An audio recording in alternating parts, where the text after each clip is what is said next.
amaje nali njagala kutuga mulamuzi yenze Sanya the man. Njagala okusooka okwebaza His Excellency the President Yoweri Kaguta Museveni. Tubadde mu kkomera emyaka 4 n'ekitundu nga twasibwa ku byobufuzi. Ensonga ezatutwaza mu kkomera twali twagala kutabangula Uganda.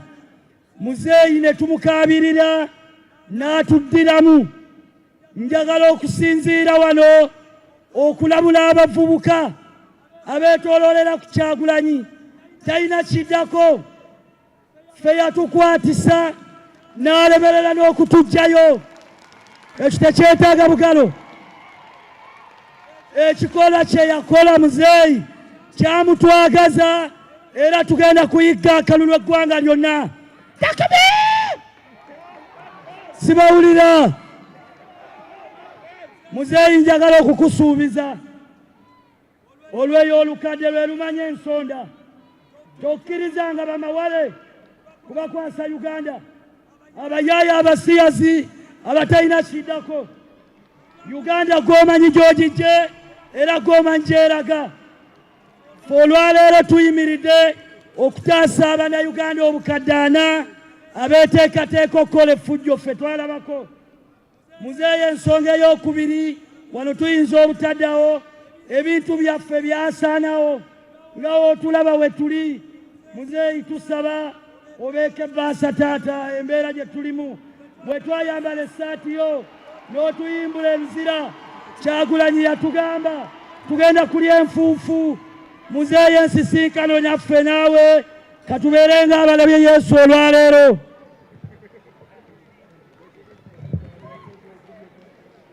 Naye mwina okuyita mu bwangu.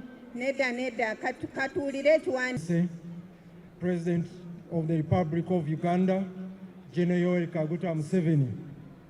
Distinguished guests, ladies and gentlemen, it is both an honor and a profound privilege to stand before you today in this esteemed gathering as a representative of those who, like myself, have lived through challenging times in our nation's history. Your Excellency, we were the former prisoners who were arrested on the 11th of May 2021 and taken to the General Court Martial on the 8th of June 2021. Your Excellency, you pardoned us on the 22nd of November 2024. We have come before you with immense gratitude for the mercy and the grace you have extended towards us. On behalf of all of us, I would like to express my heartfelt thanks for your decision to pardon us.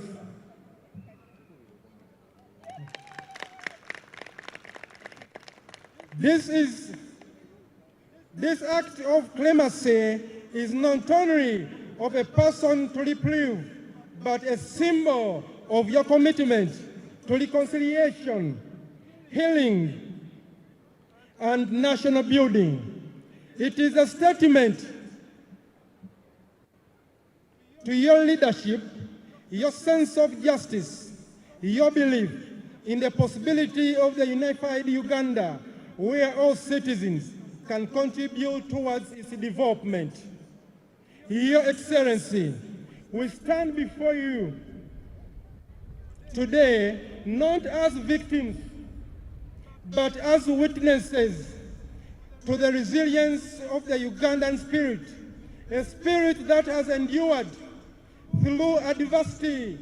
We came with a sense of duty to contribute to the vision of this country, a vision that you have tirelessly championed.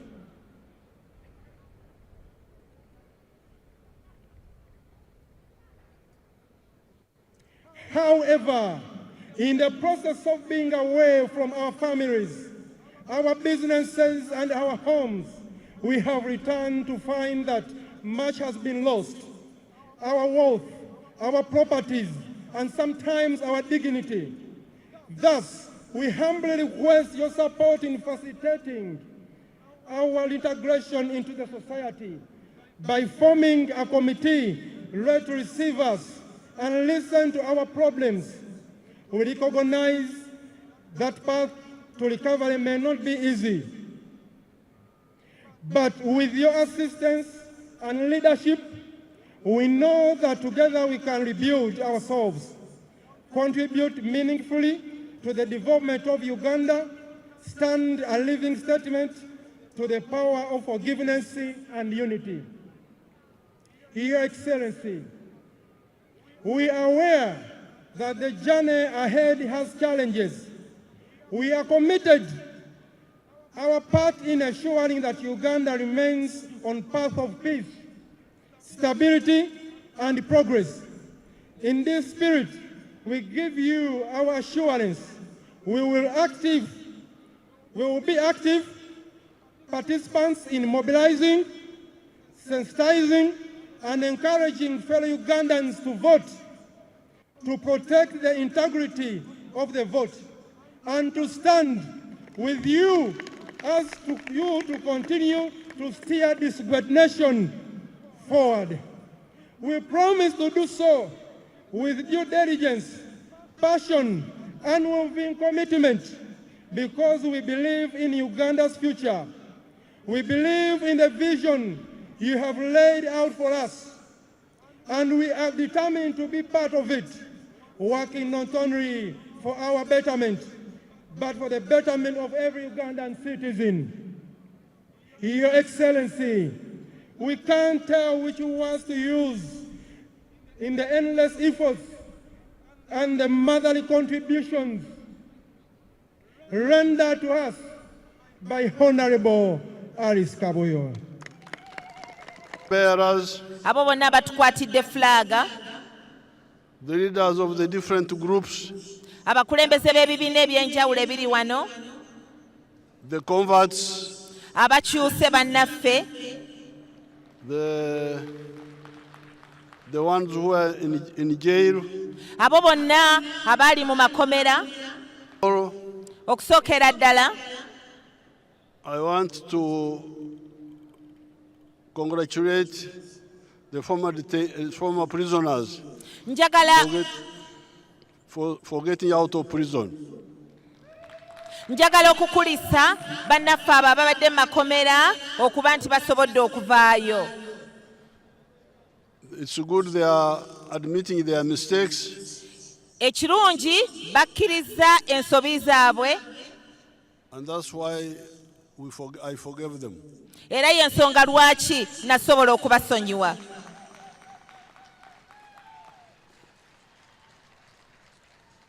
The leaders of especially NUP Abakulembeze naddala aba NUP and to some extent some branches of FDC awamu n'abo abavudde mu FDC, abamu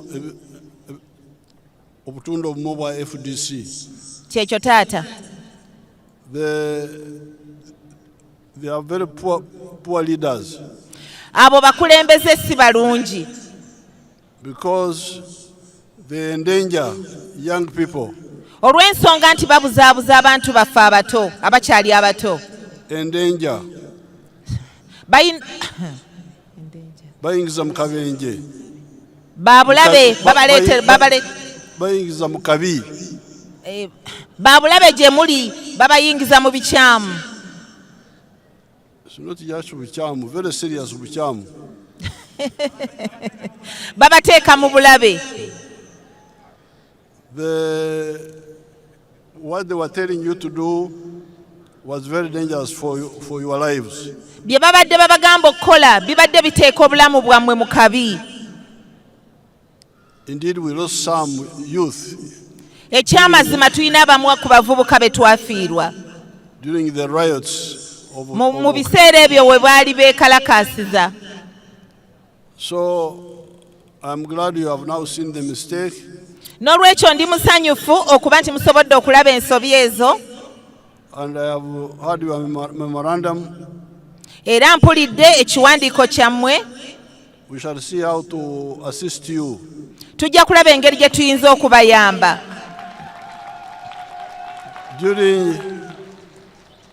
During the time of elections, mu biseera eby'obululu, donations are not allowed. Ebiweebwayo tebikkirizibwa mu biseera eby'obululu. But we shall see what government programs Naye tujja kulaba mu programu za gavumenti which can help you. eziyinza okubayamba. But because those are not electoral issues. I beg your pardon? Now, the second group Kaakati gurupu ey'okubiri are the converts. beebo abannaffe abakyuse. I welcome you Mbaaniriza mwenna and congratulate you. era mbayozaayoza.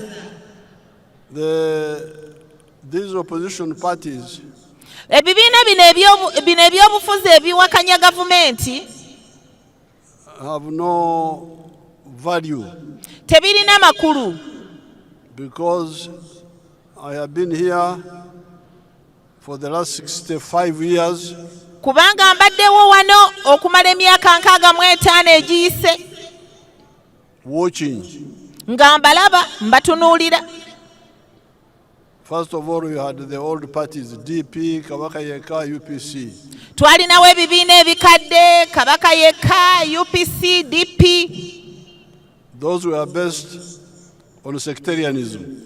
Ebyo byali amaanyi bigatadde ennyo mu njawukana ezo. Ezo ziyuzaayuza mu bantu baffe. Following tribes nga bagoberera amawanga and religion. nga bagoberera amadiini. That's how Uganda got into a crisis. Era ebyo bye byaviirako Uganda okugenda mu buvuyo bwe twalimu. The problem of 1966. Ebizibu bya 1966 when Obote fought with Mutesa. Obote we yalwanira ne Muteesa. The problems of 1971, Idi Amin. Ebizibu bya 1971 ebya Amini. Then the problems we had with after 1979. Then n'ebizibu bye twafuna oluvannyuma lwa 1979. So those parties have been advising them to not repeat those mistakes. Kaakati ebibiina ebyo tubadde tubiwa amagezi okulaba nga tetudda mabega eyo gye twava. That's why the NRM talks about unity. Yensonga lwaki ekibiina kye NRM kyogera ku kwegatta. Now the new groups like NUP naye ebibiina bino ebipya nga NUP and FDC, nga FDC, they are both wrong and violent. Ebyo ebibiina byombi bikyamu ate nga birwana Because of obutemu. bikozesa obutemu, obukyayi. Obukyayi n'obutemu. Kyekyo taata. They are both. Ebyo byombi, obukyayi n'obutemu. So, for young people N'olwekyo bannange mmwe abakyali abato to be attracted by those groups, bangi basikirizibwa ebibiina ebyo. to be attracted by those groups, okubeera nga musikirizibwa ebibiina ebyo, you are really endangering yourselves. mwereetera obuzibu. So I congratulate you for coming back. N'olwekyo mbaaniriza okuba nti mukomyewo eka. Mukuliko eyo nyeeka. And I would like to ask you Era njagala okubasaba to talk to the others mwogereko ne bannammwe abalala abasigaddeyo so that they get out. nabo baveeyo eyo. Because we know whatever they are planning. kubanga tumanyi buli kyonna kye bateekateeka. You heard. Mwawulira? You have heard now. Muwulidde kati. That these people who were arrested, muwulidde bannammwe nga boogera bano abaali basibiddwa, that they were arrested on the 11th of May. Nti baasibibwa ng'ennaku z'omwezi 11 omwezi ogwa May 2021. mu mwaka ogwa 2021. That was one day before my swearing in. Olwo lwali olunaku olwo nga okulayira kwange kwankeera. Because they had been mobilized by Kyagulanyi. Kubanga Kyagulanyi yali abakunze under the slogan tajja kulayira. Ng'akozesa ekigamba tajja kulayira. You remember that campaign? Bannange ndowooza mujjukira bulungi okukunga okwo okwaliwo. So they were supposed to ban the Kampala. Baali bateekateeka okwokya Kampala On the day of the swearing in. Ku lunaku lwennyini olw'okulayira. So we arrested them the day before. N'olwekyo eggulo limu ne tubakwata. Now you can see how irresponsible those who mislead people are. Kale bannange ndowooza mulaba obutaba na buvunaanyizibwa olw'abantu abakyamya abaana baffe. Now for the youth who have come back, kati ku lwammwe bannange abavubuka abakomyewo eka, what I need to tell you and everybody, kye njagala okubategeeza nammwe bannange mwenna abali wano, that you must look at your livelihood. Muyina okutunuulira obulamu bwammwe n'engeri gye musobola okugenda mu maaso. How will you live? Mw'onooyimirirawo otya? That's why Y'ensonga lwaki we would like you to support the NRM programs twagala muwagire enteekateeka z'NRM zonna which prepare you ezibateekateeka of how to live. mu ngeri gy'osobola okuyimirirawo n'okubeerawo. Some of them are working very well. Abamu bakola bulungi. Like for instance, immunization. Kati gamba nga programu y'okugema abaana. That one is moving very well. Eyo etambula bulungi programu eyo. That's why many of you don't have polio. Y'ensonga lwaki mwenna abali wano abasinga obungi temwalwala bulwadde bwa mulalama. Ogwa polio. Polio is not mulalama. Polio in Kinyarwanda they call it embasa. What is polio? Obulwadde obulemaza abantu. Polio. Then all the other sicknesses were avoided. Kakati n'ebirwadde ebirala byonna tugezaako okubirwanyisa. Now, after that, oluvannyuma lw'ekyo, now on immunization, ku ky'okugema abaana, if you added nutrition, kasita ogattako okuliisa obulungi, you added hygiene, n'ogattako obuyonjo, you added good lifestyle, n'ogattako okwekuuma obulungi, not drinking alcohol, nga tonywa mwenge, not doing umalaya, tokola bwa malaaya, tokola bwenzi, you avoid malaria by using treated bed nets. N'ogezaako okwewala omusujja gw'ensiri ng'okozesa obutimba obukoleddwamu eddagala obutegekeddwa obulungi. You avoid teenager pregnancies. Ne weewala okufuna olubuto ng'okyali. Because all those are very dangerous to life. Kubanga bannange ebyo byonna bya kabi eri obulamu bwammwe. You will find that you will live a healthy life. Bw'oba ebyo byonna obyewaze ojja kulaba ng'obeera n'obulamu obulungi. So you need to understand that. N'olwekyo bannange ebyo byonna muyina okubitegeera. Then after that, n'olwekyo ekyo nga kiwedde, the next stage is education. ekiddako bye byenjigiriza. That's why we would like you to support our program Y'ensonga lwaki mbasaba muwagire enteekateeka yaffe mu byenjigiriza of free education in government schools. ey'abaana okusomera obwereere mu masomero aga gavumenti. We started this program long ago, Enteekateeka eno twagitandika dda, but down there, some naye eyo of the implementers abo abateeka mu nkola enteekateeka eyo block it. be basinze okugiremesa. But in the coming Sanya, we are going to be we are going to be very, very, very harsh. Kaakati nno njagala okubategeeza nti ekisanja kino ekijja tugenda kubeera bakambwe On the issue of free education. naddala ku nsonga ekwatana ku baana okusomera obwereere mu masomero ga gavumenti.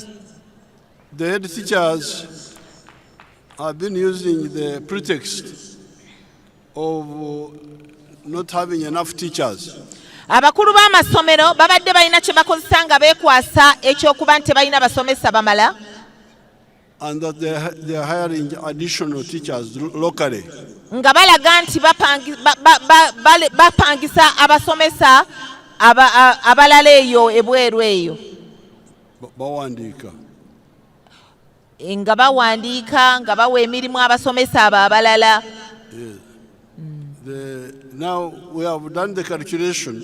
Naye ffe tukoze ekibalo, We need an extra 50,000 teachers. tulabye nga twetaagayo abasomesa abalala 5,000, And we are going to recruit them era njagala bakakasa abo tugenda bawa emirimu and block that excuse. tusobole okulaba nga tuggyawo ekyo ekyekwaso kye babadde bakozesa, So that children study free. abaana baffe basobole okusomera obwereere. So if the children are secure because Uganda is secure, Nti abaana bwe baba nga bali basoma ng'era bali bulungi, bali mudembe. nga bali mu ddembe, Kubanga Uganda eri mudembe. nga ne Uganda yaffe erina emirembe, Then they are healthy nga n'obyobulamu birungi, and they study. ng'era basoma. The next is livelihood. Ekiddako kyakwekulaakulanya maka. Embeera y'omuntu mu bulamu. Essebo, embeera y'omu maka, Embeera y'abantu.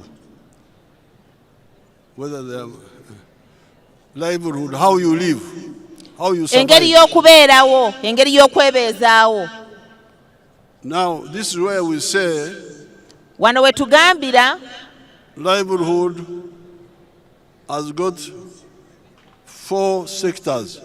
okwebeezaawo, okweyimirizaawo kuyina enteekateeka za mirundi ena. Kulina obubondo Obubondo ssebo, buna.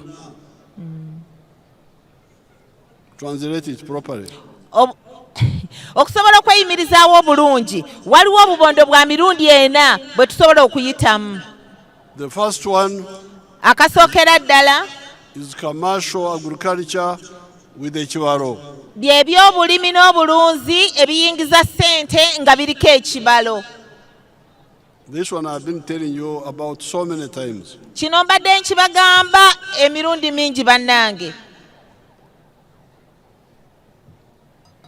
The second one is manufacturing and artisanship. Ekyokubiri ge makolero awamu n'ebyemikono. Commercial agriculture, Ebyobulimi n'obulunzi ebireeta ssente.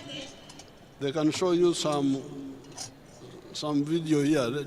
Show them like ijara, like you, Nga bikoleddwa abavubuka nga mmwe, whom we have just trained for 6 months.